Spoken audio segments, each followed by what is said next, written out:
Fernando, ya que has hecho el paralelismo entre el personaje este del mártir, las leyendas áureas en torno a él, ¿crees que realmente tuvo que ver la teología de la liberación con la mitología del Che?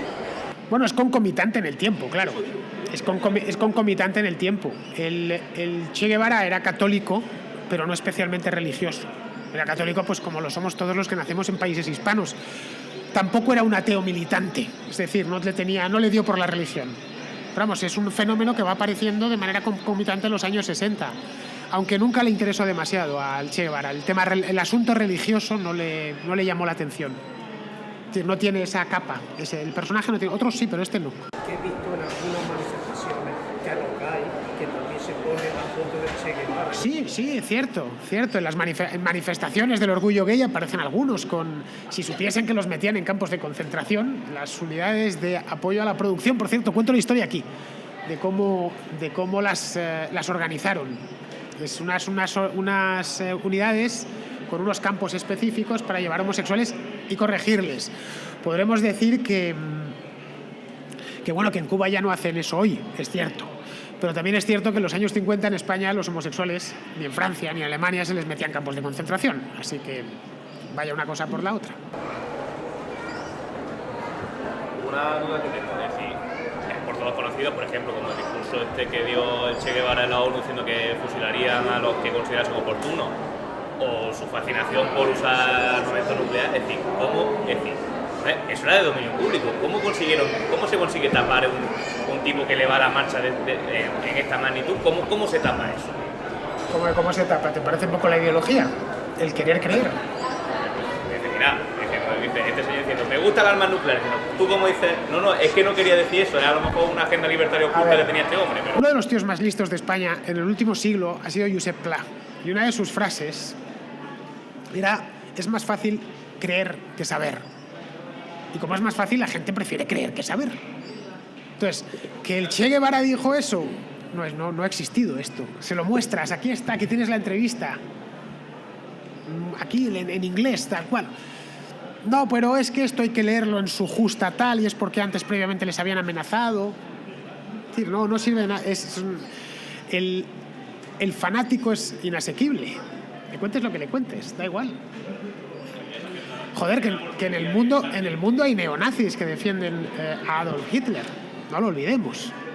A pesar de que sus crímenes no es que sean conocidos, sino que han sido aireados muchas veces, sigue habiendo. Es una minoría, afortunadamente, pero sigue habiendo. ¿Alguna cosa más? Sí. Dejó escrito mucho artículo. Dejó escrito la guerra de guerrillas, por supuesto, y muchísimo artículo de todo tipo. Él era aficionado a la economía, pero tampoco sabía mucho de economía. Era aficionado a la historia, pero nunca profundizó en nada. Ernesto Guevara era lo que llamaríamos en España un culo inquieto. Estaba a mil cosas, pero realmente nunca se ponía a fondo con ninguna. Lo único que llenó su vida realmente fue la guerrilla. De hecho, él se va del Banco Nacional de Cuba porque se aburre. Se va del Ministerio de Industrias porque se aburre. Cuando va al Congo y tiene su primera experiencia fuera de Sierra Maestra y se encuentra en lo que es aquello, tiene una depresión de caballo que la embajada cubana se lo lleva a Checoslovaquia, a Praga, y está allí deprimidísimo durante meses, porque no lo ha entendido, cómo puede ser que haya fracasado, y lo vuelve a intentar de nuevo en Bolivia. Y es lo único que le llenaba, el resto no. Todo lo que escribía, el último de sus mensajes, que es el mensaje a los pueblos del mundo a través de la trilateral, la tricontinental, perdón, este es el que dice el odio al enemigo, el odio sin tasa, etc. Esto es lo último que deja escrito, y es un manifiesto de puro odio, sin más.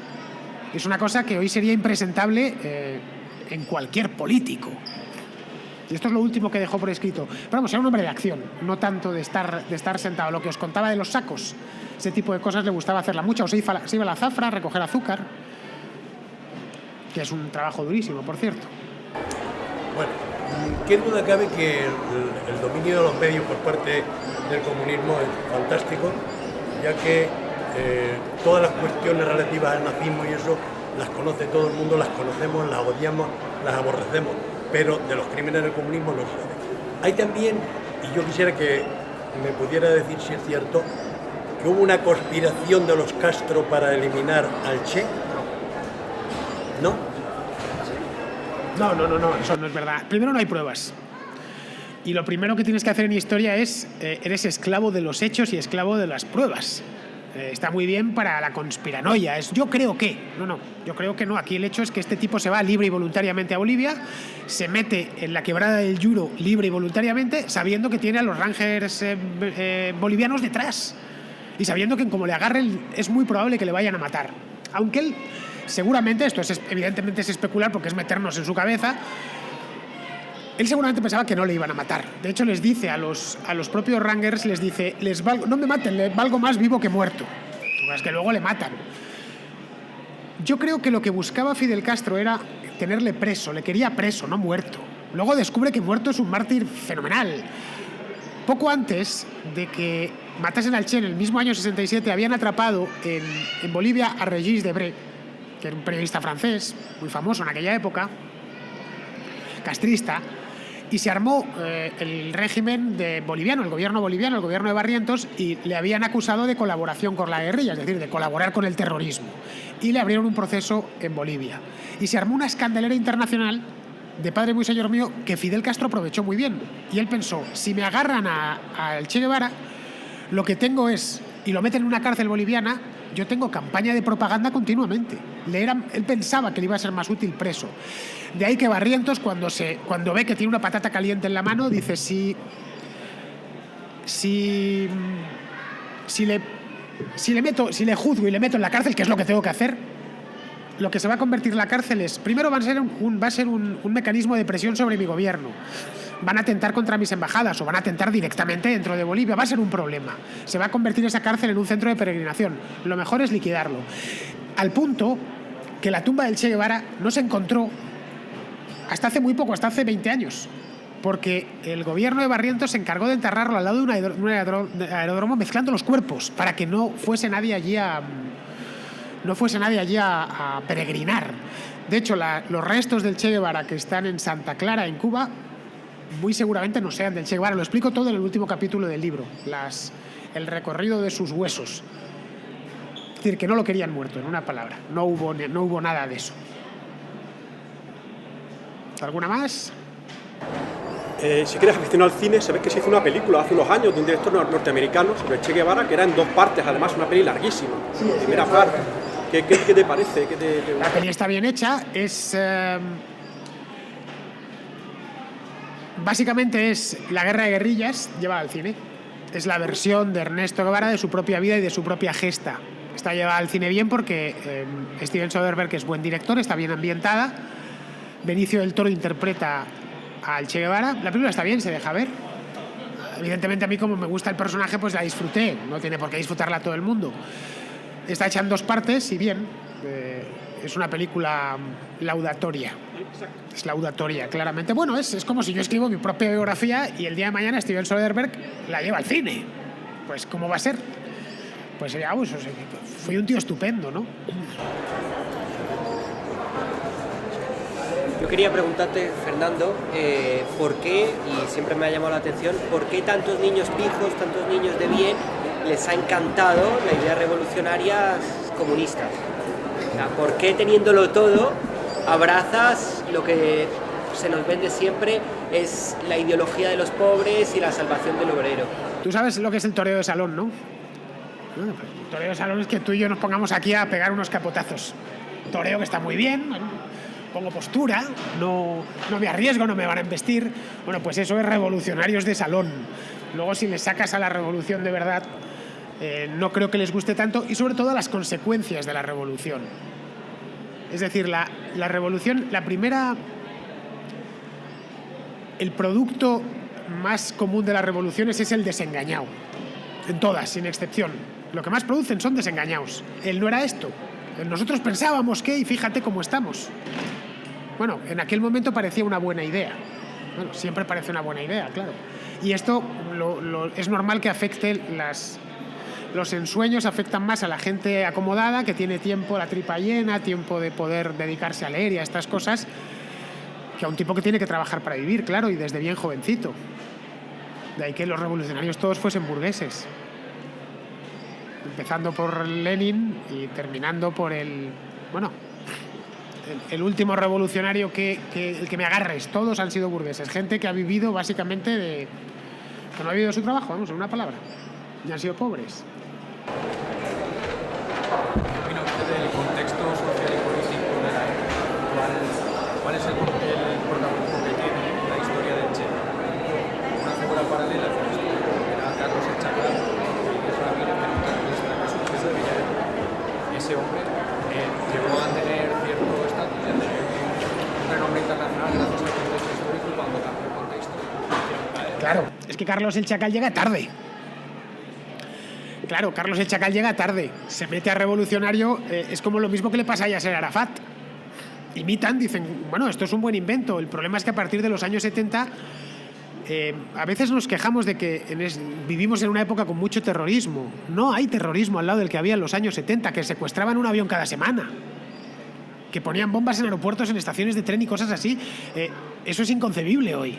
Había más terrorismo por toda Europa. En España teníamos no sé cuántas bandas terroristas. Y la gente iba por la calle tan contenta, es decir, y se levantaba por las mañanas. Y en el año 1980 en España la ETA mató 100 personas. Y en Italia tenían lo mismo, bandas terroristas de derechas y de izquierdas, porque la acción generó una reacción. En los Estados Unidos hubo también un montón de bandas terroristas.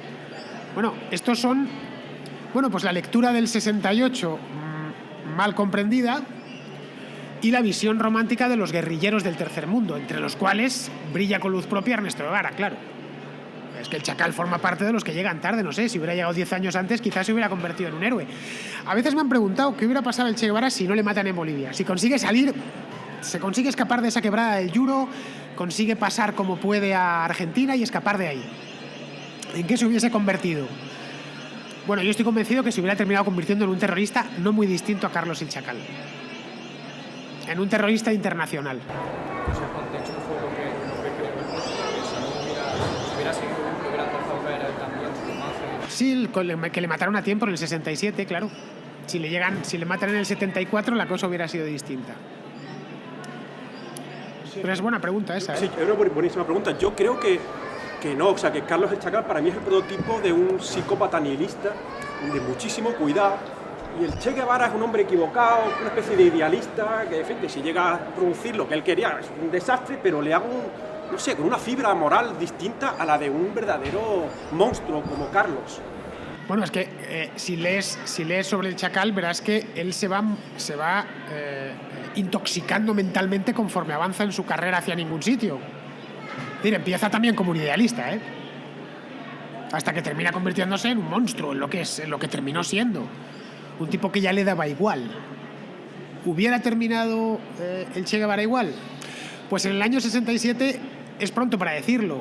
De hecho, él consideraba que lo hacía por el pueblo. Tenía cierto componente naif. Si lees sus textos, por ejemplo, sus textos en Bolivia, su diario en Bolivia, tenía cierto componente naif de niño pijo, de niño al que le ha salido todo bien en la vida, de que se había creído que realmente los campesinos bolivianos le iban a apoyar. No le apoyó nadie, incluso los bolivianos que se unieron al principio a la guerrilla les fueron abandonando. Hasta un perro que se les unió por puro accidente les terminó abandonando también en la guerrilla allí, en Bolivia. Pero para Pijo Carlos, que este era hijo de un abogado riquísimo de Caracas, ¿no? Sí, también, muy ¿no? Ideologizado, fanatizado, etcétera.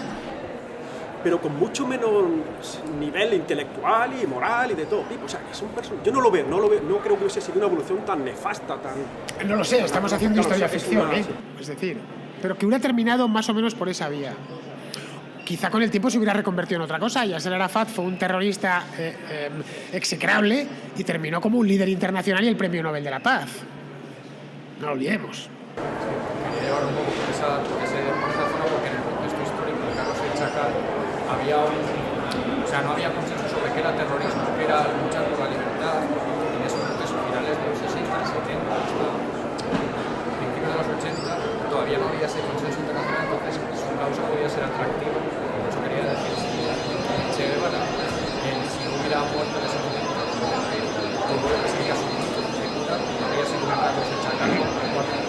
No lo sé si un Carlos el Chacal o pero algo parecido que se hubiera terminado derivando por ahí, o también quizá hubiera vuelto a Cuba y hubiera vuelto con su mujer y sus hijos, que los tenía abandonados. Es posible. Después del fracaso de Bolívar quizá no hubiese intentado otra cosa y hoy sería como Ramiro Valdés, el último gran comandante de la revolución que queda con vida. Pues uno allí con el pelo blanco, la garrota y tal, no lo sabemos. Ahora, él era especialmente fanático, muy poco realista. En el 67 lo era completamente, él se lo cree. Los diarios del Che en Bolivia es leer su mente por dentro. Él no intenta pasar a la posteridad con eso, se está haciendo un examen psicológico. Y a ratos piensas, este tío es tonto. Realmente este tío es tonto, se está creyendo su propia propaganda, su propia mentira, sus propias patrañas. De la misma manera que no entendió por qué en el Congo los congoleños no se sumaban a la revolución. Es que, claro, el impulso que él pilla de autoestima con el éxito de la revolución cubana a un tío de 30 años, imagínate, claro, totalmente. La testosterona le sale por las orejas. Y que le hacen presidente del banco, claro, y que todo es normal, posible. ¿Cree que sin esa foto el Che sería recordado todavía? Yo creo que no. Es que el Che de esa foto probablemente esta foto nunca hubiera salido del estudio de Korda. Esta foto tiene una historia peculiar, la cuento dentro del libro. Un año después esta foto nunca fue publicada en tiempos de la vida del Che Guevara. Se había hecho en el año 1960 durante una manifestación que había montado Fidel Castro con todos los líderes del movimiento en protesta porque habían volado un barco, que se llamaba Le Cubre, en el puerto de La Habana, que traía armas de Europa del Este. Bien, caminaron un poco la manifestación y luego sobre una tribuna dieron un mitin. Y estaba allí hablando Fidel Castro y el Che Guevara se puso detrás. Si veis la foto original va con un chubasquero de color verde y estaban mirando al infinito. Korda miró, disparó. De hecho se veía un tipo al lado del original y una palmerita, que es recortadas, sale la foto, pues la foto inmortal, y se quedó en su estudio durante 8 años, el negativo. Y en el año 1968, ya muerto el Che Guevara, se presenta a Feltrinelli, que era un editor italiano de tendencias izquierdistas, comunistas. Se presenta en La Habana y le pide a Fidel Castro fotos del Che Guevara. Dice, pues acércate al estudio de Korda, que es el fotógrafo oficial de la revolución, y que te dé alguna. Llegó allí, empezó a ver algunas, la vio y le dijo, esta es la mía. Y se la llevó para Italia. Y hizo una tirada de, no sé si fueron 2.000 pósteres en Milán, que fue en pleno mayo del 68. Y se convierte ya en lo que es hoy. Así nació esa fotografía. Probablemente nunca hubiera salido del estudio de Korda. No hubiera existido. Me gustaría preguntarte por qué era tan difícil la revolución por parte de Che Guevara y los Castro. Has dicho que era muy difícil la revolución que hacía Chiripa. Porque lo que tenía, vamos a ver, era difícil, era una operación suicida. Hazte cargo, 80 cubanos jovencísimos todos, menores de 30, que se embarcan al lado de Veracruz en un yate para uso recreativo que habían comprado de segunda mano. Se llamaba Granma porque el anterior dueño le había puesto el nombre de la abuela. Granma en inglés significa abuelita. Salen de Tuxpan, tienen que cruzar medio mar Caribe con el barco que iba sobrecargado y desembarcar en la provincia del Oriente, en un lugar que no tienen muy claro dónde lo van a hacer, y con el ejército esperándoles. De hecho, la llegada a Castro de Castro y compañía a Cuba fue, que no los mataron a todos de puro milagro. Y a partir de ahí, una vez llegados, encaramarse a una sierra, tipos que no tienen formación militar, porque por mucho que Castro se hiciese llamar comandante, nunca tuvo, era abogado, ni Raúl Castro tampoco, que no tienen formación militar, enfrentar a un ejército profesional. Que sería mejor o peor, pero que era un ejército profesional. Entonces, ¿le consiguieron vencer? Sí.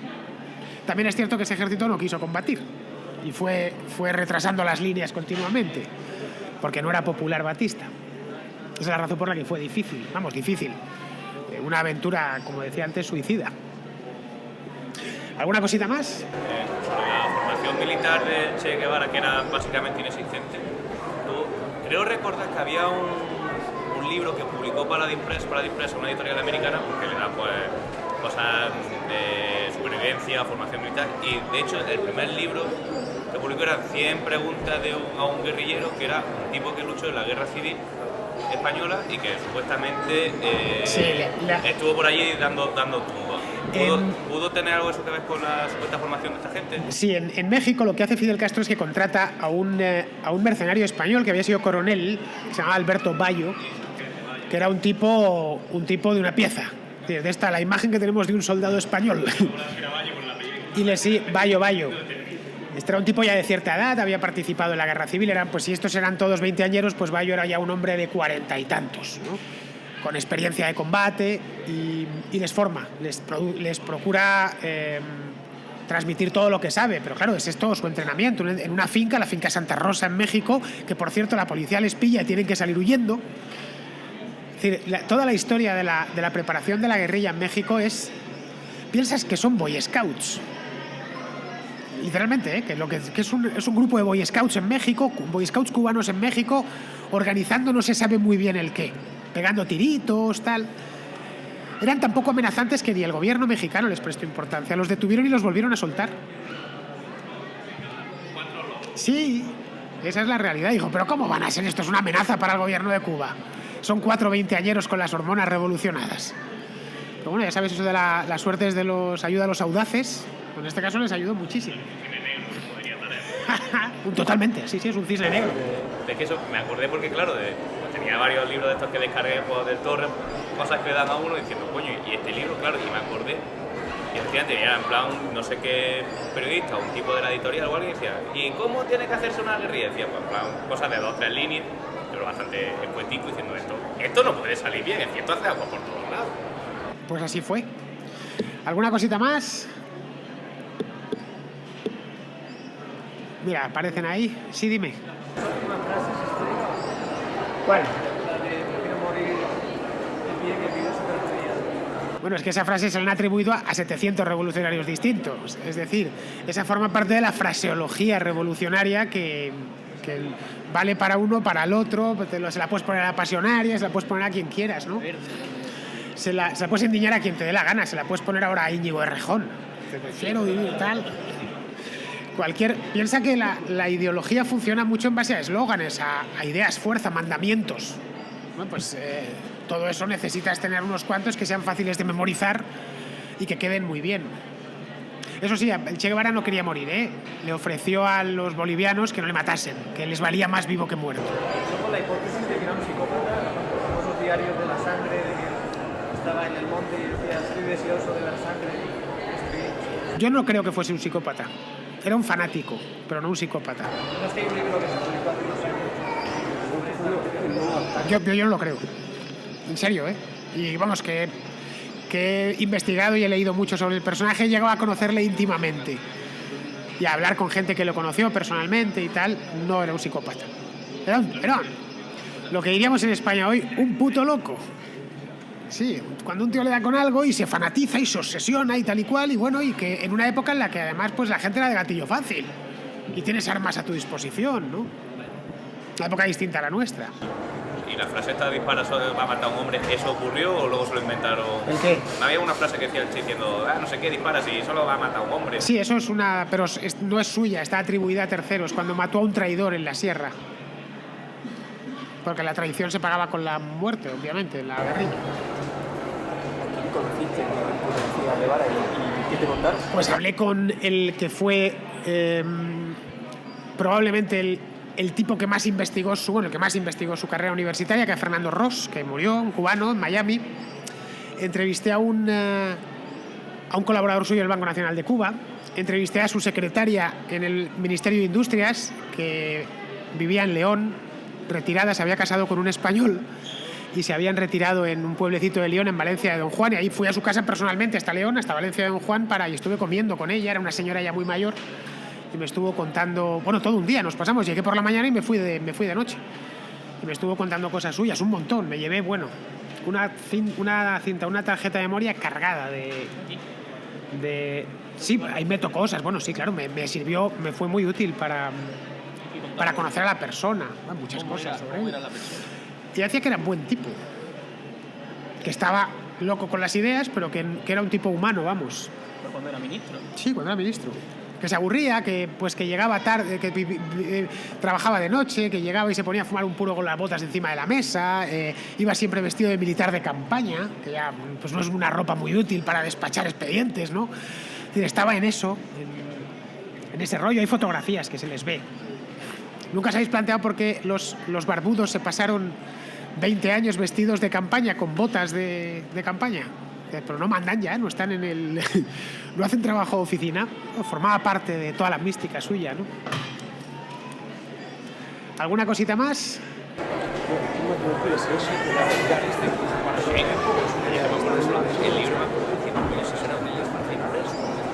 La lista de su tiempo, claro.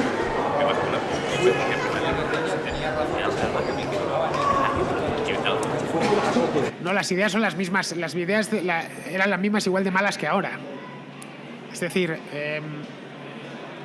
a ver, planificar la economía nunca ha traído prosperidad. Eliminar la representatividad en las elecciones nunca ha traído libertad. Acabar con la independencia de la justicia nunca ha traído justicia, todo lo contrario.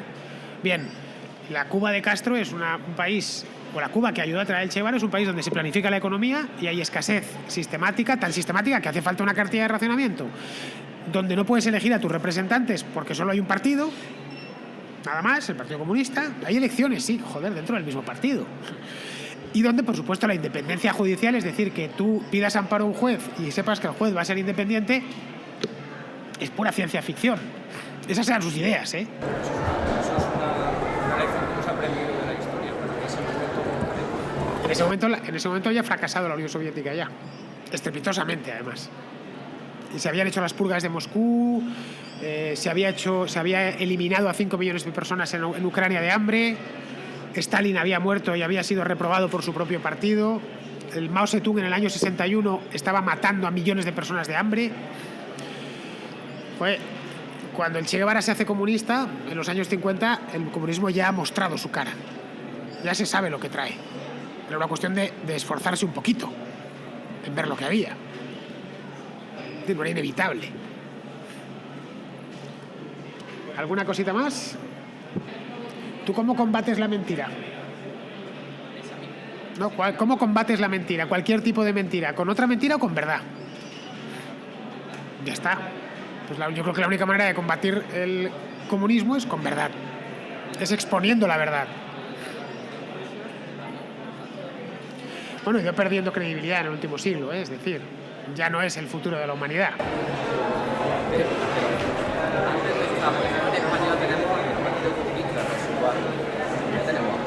Sí, bueno, ha sabido colarse por ahí en una rendijilla del sistema en un momento en que ha pillado a la democracia española en horas bajas y se ha conseguido colar.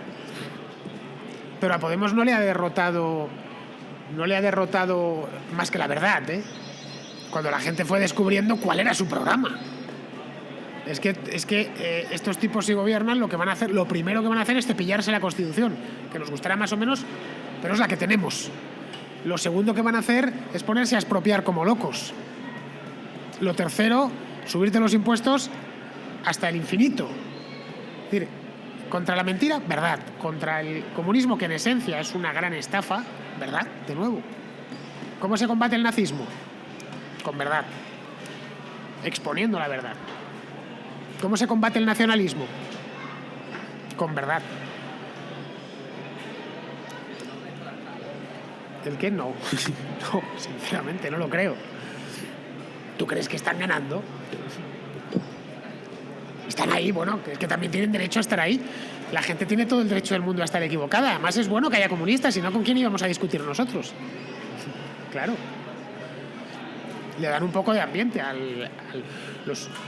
No que gobiernen, porque entonces la lían, pero está bien que existan. Le dan pie al debate, ¿no? ¿Qué tipo de régimen intentaba derrocar a Che Guevara? Pues un régimen democrático, el de Barrientos, en Bolivia era una democracia con todos los defectos que puedas pedirle, pero una democracia. El Partido Comunista era legal en Bolivia. De hecho, Monge, que era el secretario general del Partido Comunista Boliviano, una de las cosas que le dice cuando él se presenta en Bolivia es: Ernesto, aquí no vengas, aquí no hay problemas, esto no es una dictadura como la de Batista, aquí somos legales, aquí vamos al Parlamento. Aquí podemos llegar al poder si nos lo proponemos por las vías legales y el otro sigue R que R.